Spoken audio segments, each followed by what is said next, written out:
thought this was kind of interesting. I needed some long 1-inch pins for a project I'm working on here.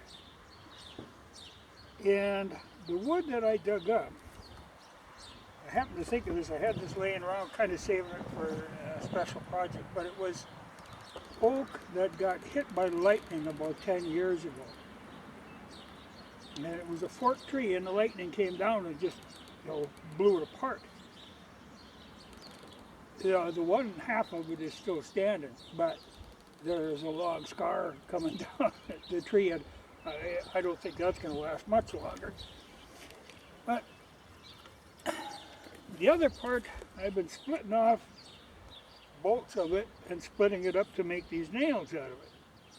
Now, there's a funny, well, there's several like old wives' tales about lightning struck wood.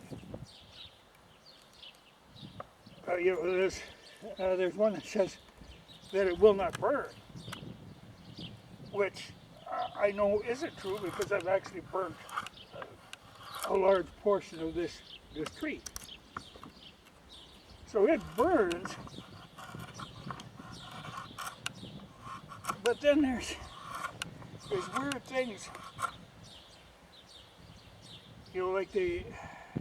like there's some Indians that, okay, their theory is you don't build out of lightning struck wood because once the lightning hits it, the tree belongs to the lightning, and you're just tempting fate sort of to use it. I don't know, kind of weird.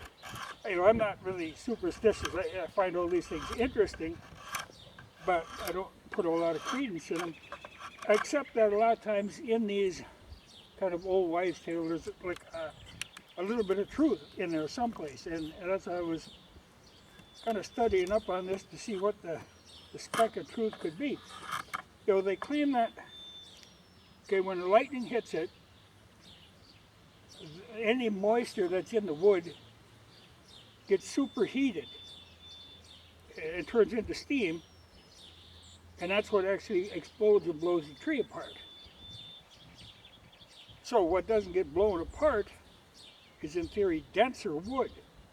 And I have to say, this stuff was rather tough to cut, but 10-year-old oak can be tough to cut. Splitting it is a little tough, because I'm trying to split certain sections off that I can make the nails out of. But it's interesting. I'm just curious if anybody is familiar with theories behind that. It's one of them superstition things that tends to hang around. Which always makes the guy think, I wonder, because it's an odd thing to come up with, because if a tree gets hit by lightning, you ain't going to let go to waste, you're going to make some use of it. But I know on eBay it's a big thing, selling wood that has been hit by lightning. They use it like for the wands in witchcraft, stuff like this, that sort of nonsense. But I just thought it was interesting. Well, like I said, I'm not really into that, but it's hard wood, but, like I say, old oak is hard. Well, not as hard as, when I was splitting this up. In order to do it, I had to make another beater. I couldn't find my old one out of ironwood. Now, there's some hardwood. But this is a close second. We're supposed to have mystical properties. The world is full of things with claim to mystical properties.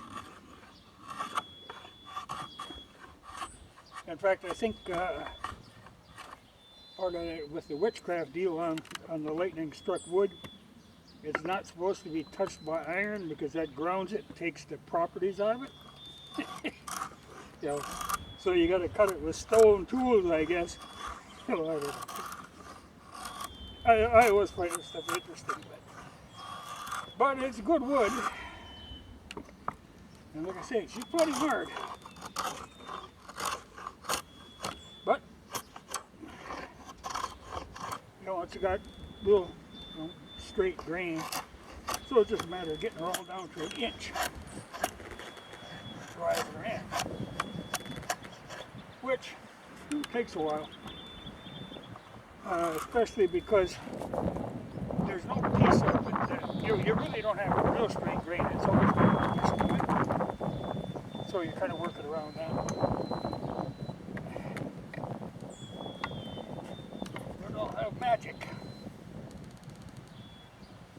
It is dense wood, but like I say, that's oak for you. I don't think it's the magic that's making her solid. I think it's just being old and oak.